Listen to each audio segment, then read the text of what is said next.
ครับพี่น้องพยาการพามาเบิงนาโคกนาดินทรายที่น้ำท่วมแล้วก็พยาการมาปั่นใหม่นี่ถ้าหากว่าเขาถูก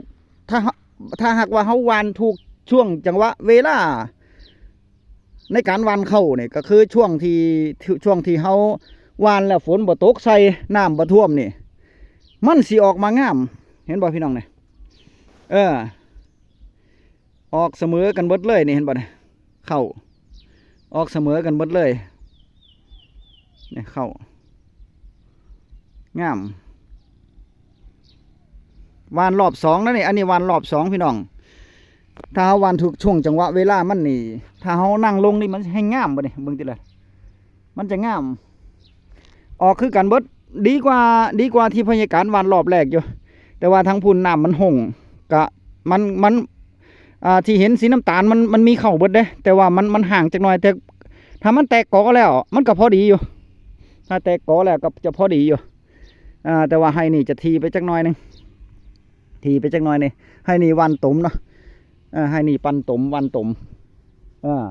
พอวันแล้วเปล่งน้ำแล้วมันเกิดดีบ่ได้ฝนบ่ตกใส่น้ำมันบ่ท่วม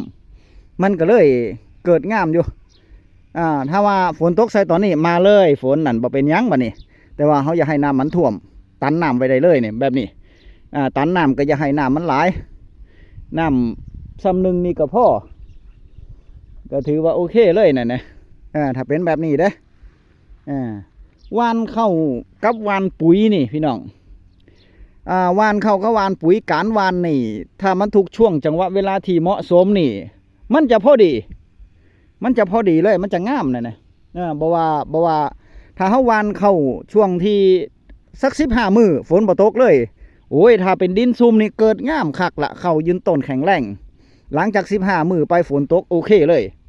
แล้วในการวานปุ๋ยคือกันพี่น้องในการวานปุ๋ย1-15 มื้อถ้าน้ำบ่ท่วมน้ำบ่ล้นคันแท้น้ำบ่ท่วมโอ้เข้าได้กินปุ๋ยเบิดบ่เนี่ยงามแต่ว่าให้มันถูกช่วงจังหวะเวลามันเด้บ่แม่นว่าการวานปุ๋ยก็ต้องมาเบิ่งว่าเขาอายุจักเดือนอีกเทียนึงเนาะครับเนาะถ้าบ่จังสั่นเนี่ยมันจะเสียปุ๋ยฟิทิ่มเสียปุ๋ยทิ่มพอเขากำลังจะทอกนี่หรือว่าเขากำลังจะท่องนี่เขาต้องไปใส่ปุ๋ยอีกรอบนึงมันเป็นการใส่ปุ๋ยหลายรอบแต่ว่าช่วงที่มันน้อยๆนี่แถวชุมชนวันพยาการนี่บางคนมันก็ประหยัดต้นทุนนะเพราะใส่ปุ๋ยรอบเดียวแต่ว่าบางคนเพิ่นก็ใส่ปุ๋ย2 รอบแต่ว่าปีกายพยาการใส่ปุ๋ยรอบเดียวแต่ว่าปุ๋ยเคมีนี่ว่าถึงปุ๋ยเคมีเนี่ยแต่ว่าลองพื้นไว้อยู่อาจจะลองพื้นด้วยบันพยาการก็จะลองฝุ่นด้วยฝุ่นขี้งัวขี้คุ้ยจังสี่นี่หรือว่าขี้ไก่อัดเม็ดจังสี่นี่ที่พยาการจำหน่ายนี่จังสั่นนะครับนะแต่ว่ารอบที่2ก็จะเป็นปุ๋ยเคมีช่วงรับร่วงนั่นแน่แต่ว่าปีนี้พยาการจะใส่ปุ๋ยช่วงรับร่วงพุ่นละไว้รับร่วงอันนี้ปุ๋ยเคมีนะครับนะเพราะว่าถ้าใส่เคมีหลายดินมันเสื่อมสภาพเพราะฉะนั้นก็เอาฝุ่นเอาหยังมาใส่ให้มันปุ๋ยสูตรเริ่มต้นนี่ก็เอาหาฝุ่นหาหยังมาใส่ให้มันพี่น้องบ่แม่นว่าใส่แต่ปุ๋ยเคมีแล้วบ่ได้บำรุงดินจักเทื่อนี่แบบนี้มันอันตรายเนาะครับเนาะแบบนี้มันอันตรายเดี๋ยวพยาการก็จะลงไป3 นาห้วยนาพูดให้น้องพุ่นละแต่ว่าถือว่าโอเคละผ่านแล้วละนาดินทรายนี่ผ่านแล้วเนาะครับเนาะเห็ดยากปีนี้วาน2 รอบบางคนในวาน2 รอบ3 รอบอย่างของพ่อลุงที่เพิ่นเอารถอีแตกมาขาดนี่ก็ถือว่างามเติบอยู่ในของเพิ่นนี่กำลังเกิดพี่น้องกำลังเกิดขึ้นกันมองนี่นะครับนะกำลังเกิดขึ้นกันอันนี้วานตมปันตมแต่ว่าเอารถอีแตกมาขาดเอารถอีแตกมาขาดเอาแล้วก็วานเข้าเรียบร้อยแล้วก็เป่งน้ำไปน้ำเนี่ยเพิ่นเฮ็ดเสมอกันเบิดเลยถ้ารถอีแตกนี่ห้อยเฮ็ดให้มันเสมอได้มันจะบ่คือรถไถนะถ้าเป็นรถไถนี่ถ้าเฮาวานตมปันตมนี่มันจะมีห้อยรถไถเพราะว่ารถไถกับรถอีแตกมันล้อมันแตกต่างกันถ้าจะให้งามนี่ถ้าไถตมหรือว่าขาดตมนี่จะให้งามนี่เอารถอีแตกขาดมันจะงามกว่ากันแล้วนามันจะเสมอสามารถกวาดดินไปได้สามารถกวาดดินไปได้เอาไม้ห้องขาดมันก็ได้ มันก็จะกวาดดินไปเรียบเสมอบัดนี้งามเวลาเราเปล่งน้ำออกเบิดแล้วดินมันจะเสมอกันบัดนี้นาเฮาก็จะเทียงไปนํถ้าเป็นรถไถสมัยตะกี้นี่ก็เฮ็ดจังซี่แหล้วเนาะเอาไม้ห้องขาดแล้วก็กวาดให้มันเสมอมองไหนที่มันลึกมันบ่มีดินก็ดันดินเข้าไปใส่บัดนี้มันบ่คือซุมื้อนี่มันรถไถใหญ่รถไถคูโบต้ารถไถใหญ่ไถปั่นเลยแต่พอไถแล้วมันไถกลางไถข้างมันก็เฮ็ดให้ดินบ่เสมอกันบัดนี้พอมาปั่นกับปั่นให้มันแหลกซื่อๆเนาะมันบ่ได้ดันดินไปถมหม่องหันหม่องนี่ได้เพราะว่ายามปั่นนี่เพิ่นจะเอาผานหน้าออกเลยเด้ถ้าให้เพิ่นมาปั่นนี่เพิ่นว่ามันหนักว่าซั่นเพิ่นว่ามันหนักผานหน้าว่าซั่นเพิ่นว่ามันก็จะปั่นมันจะเร็วกว่ากันบ่กินน้ำมันบ่เปลืองน้ำมันเพิ่นรถปั่นนั่นก็ถือว่าผ่านอยู่ช่วงนี้ฝนทิ้งช่วงโอ้เมื่อวานนี่ฝนตกอยู่พี่น้องตกอยู่ประมาณ บ่ถึง5 นาทีแต่ว่ามันเฮ็ดให้ดินชุ่มอยู่เฮ็ดให้ดินสุ่มขึ้นมาหลายเติบอยู่เข้านี่เว้าถึงถ้าได้ดำฝนซ้ำนี่ก็เข้าก็มีแห้งหลายเติบอยู่ดอกเข้ามีแห้งหลายเติบอยู่ดอกนี่มันกำลังใหญ่ขึ้นมากำลังเกิดก็มีนี่เข้ากำลังเกิดก็มีฝนทิ้งช่วงไป4-5 มื้อ6 มื้อนี่ล่ะ6 มื้อนี่ล่ะแต่ว่าเมื่อวานนี่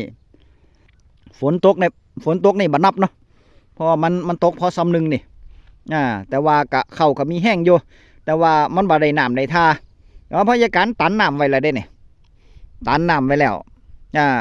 แต่ว่าจะมีหม่องที่ระบายน้ำออกอยู่เพราะว่าจะบ่ตันน้ำไว้หลายจะบ่เอาน้ำไว้หลายเนี่ยให้มันพอเลี้ยงเข้าไว้นะครับนะพอเอาเชื้อชะนี่พอน้ำกองแก่งนี่ก็พอเนี่ยเพราะว่าที่จะให้เข้ามันดินมันจะบ่ได้แห้งแตกระแหงเพิ่นว่าอุตุเพิ่นแจ้งเตือนมาว่าวันที่21 ถึง 24มื้อนี้ก็วันที่21เนาะวันเสาร์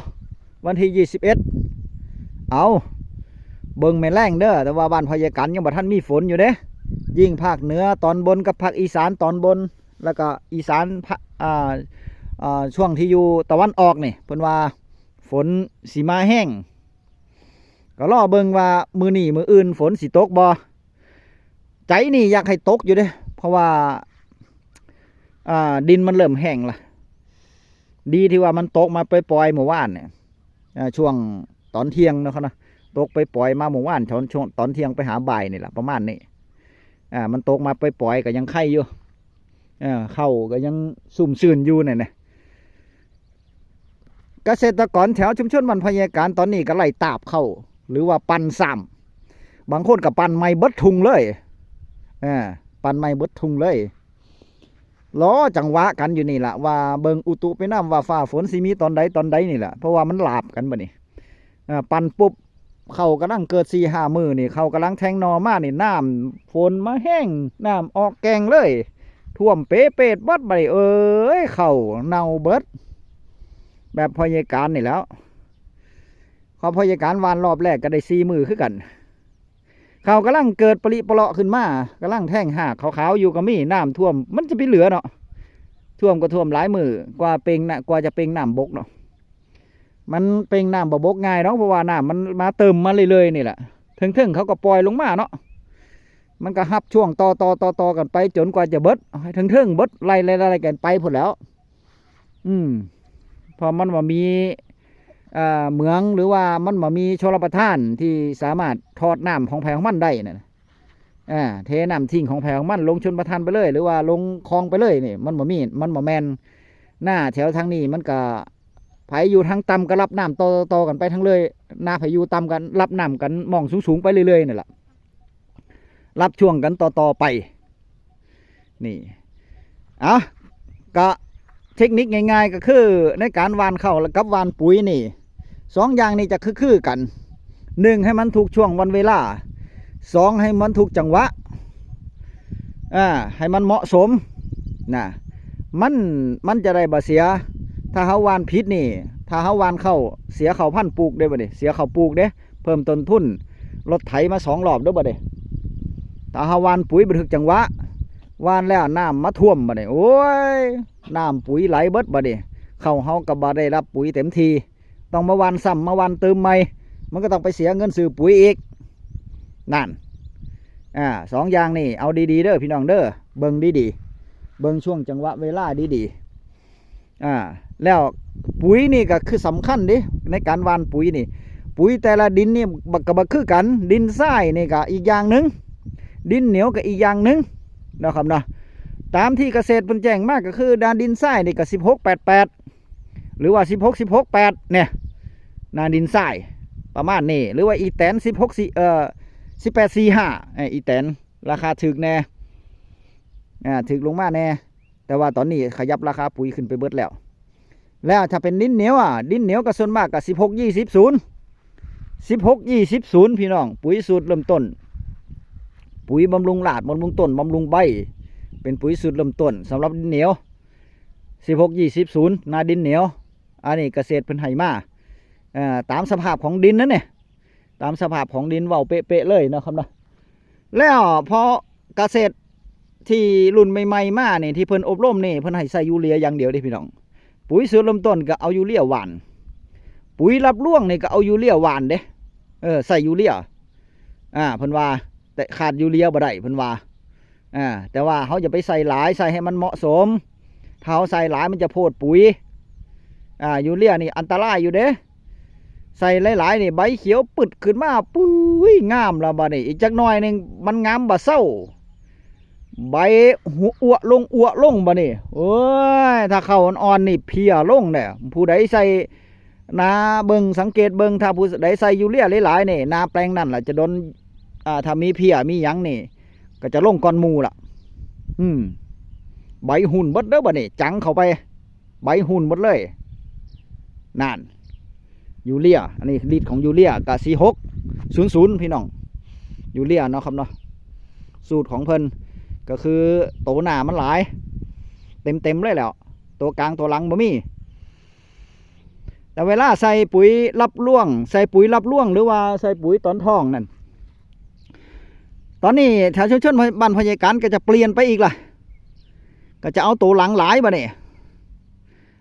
ตัวหน้าประมาณ16 8 23นี่ประมาณนี้16 8 23เนี่ยประมาณนี้หรือว่า8 5 20ประมาณนี้นะครับเนาะคือตัวมีปุ๋ยเต็มสูตรอยู่เป็นปุ๋ยเต็มสูตรอยู่คือให้มันครบ3ตัวนี่เป็นปุ๋ยเต็มสูตรเพิ่นเอิ้นปุ๋ยเต็มสูตรนะครับเนาะแล้วตัวหน้าบ่ต้องหลายตัวกลางก็บ่ต้องหลายตัวท้ายหลายบ่นี่ปุ๋ยรับร่วงเพื่อที่จะให้เข้ามันมีน้ำหนักมันใสมันตรงนั่นเพิ่นว่าก็ลองเบิ่งเด้อแต่ว่าพยาการมีสูตรปุ๋ยของพยาการอยู่ยามใส่เดี๋ยวพยาการจะบอกให้ฟังเนาะครับเนาะก็ถือว่าได้ผลสุปีดีล่ะคลิปหน้าพอกันไหมพี่น้องคลิปนี้สวัสดีครับ